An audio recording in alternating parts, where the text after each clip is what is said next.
Salam la famille, un segment largement partagé sur les réseaux sociaux, montre un homme russe défendant courageusement l'islam lors d'une émission télévisée en direct. Malheureusement, plus de 80% d'entre vous qui regardent nos vidéos ne sont pas encore abonnés. Nous vous prions de vous abonner pour nous soutenir afin d'atteindre les 200 000 abonnés. Inch'Allah. Au cours de l'émission, animée par un présentateur de renom, l'homme a gardé une attitude calme mais ferme en répondant aux participants qui tentèrent de remettre en question les enseignements de l'islam. Pour appuyer sa défense, il a également cité plusieurs versets du Coran afin d'expliquer la véritable essence des enseignements islamiques. Si l'on parle par exemple, encore une fois de cette même citation du Coran,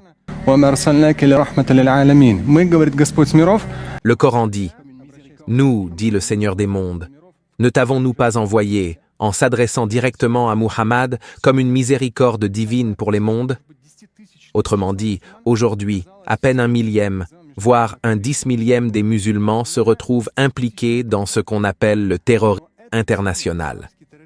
Cela représente peut-être 1/10 000 %. Mais à ce sujet, ces jeunes terroristes, ils avaient quel âge? 18, 20 ans? D'ailleurs, étaient-ils nés en France ou non? Ce sont des Français. Oui, ils sont français. Et pourtant, c'est un point très important que personne ne prend en compte. On généralise constamment en disant « ce sont les musulmans, les musulmans, les musulmans ». C'est un pourcentage très faible, premièrement. Deuxièmement, dans la plupart des cas, les rangs des groupes terroristes de toutes sortes, qui, encore une fois, sont très bien financés, principalement par l'Occident pour ses intérêts économiques et politiques, sont alimentés par de jeunes recrues. Et ces jeunes n'ont jamais appris cela ni dans les mosquées, ni dans leurs familles. Regardez, plus de 14 siècles d'islam. La notion même de terrorisme n'a commencé à apparaître qu'après l'Afghanistan, entre l'Amérique et l'Union soviétique, lorsque tous ces événements se sont produits. Cela n'existait pas en islam.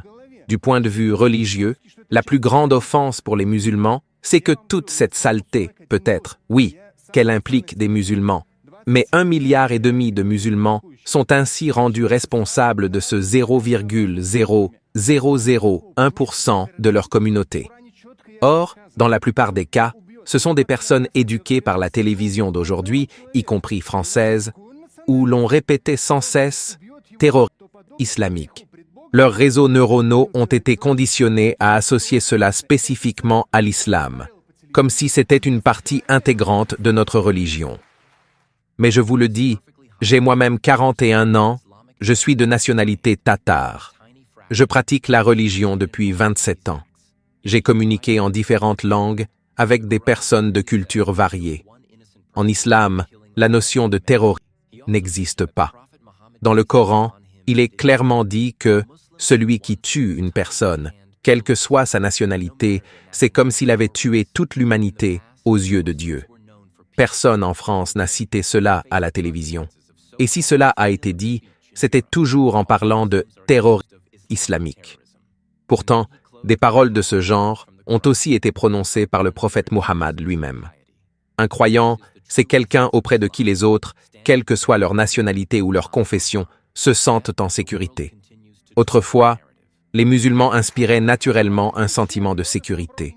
Aujourd'hui, nous récoltons les conséquences, les fruits du discours libre européen, où tous les musulmans ont été couverts de boue et où l'on a répété « terrorisme islamique ».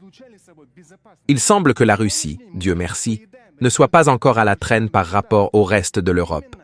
L'Europe, non, elle est encore en retard. La Russie a commencé à faire la distinction ces 3 dernières années. Ça, c'est un crime. Et ça, c'est une religion.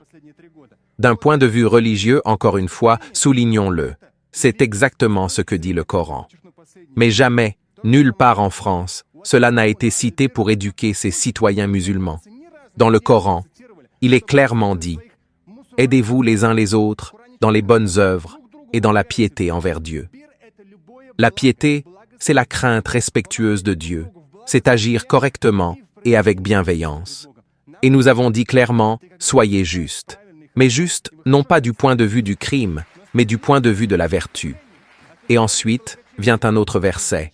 « Mais ne vous entraidez jamais dans l'inimitié et le péché.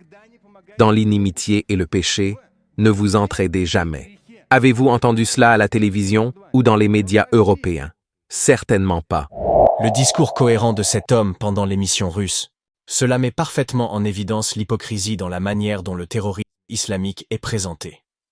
Une infime minorité de musulmans est impliquée dans de tels actes, et pourtant, c'est toute la religion qui est blâmée. Le Coran affirme pourtant clairement que tuer une personne innocente équivaut à tuer l'humanité tout entière.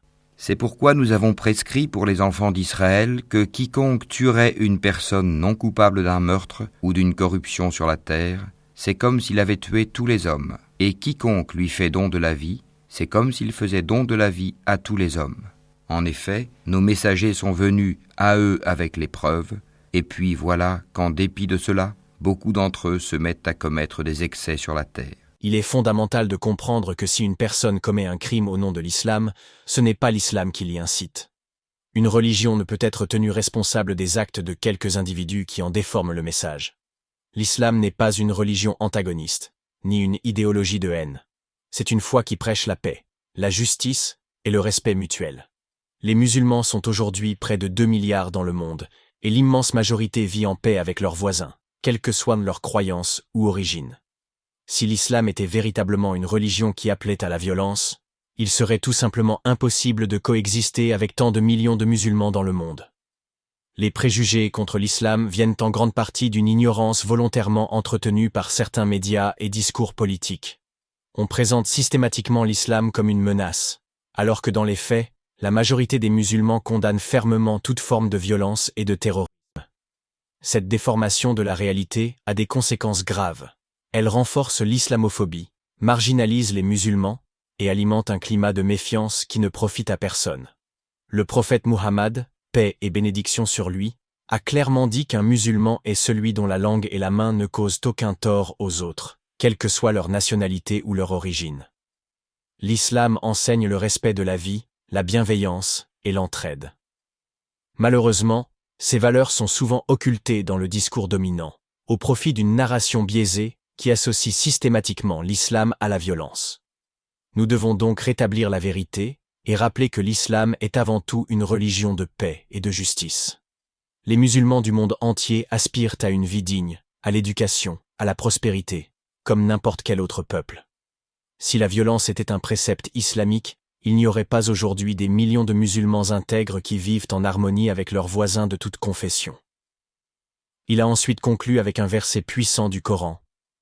Aidez-vous les uns les autres dans la droiture et la piété. C'est cela la véritable essence de l'islam.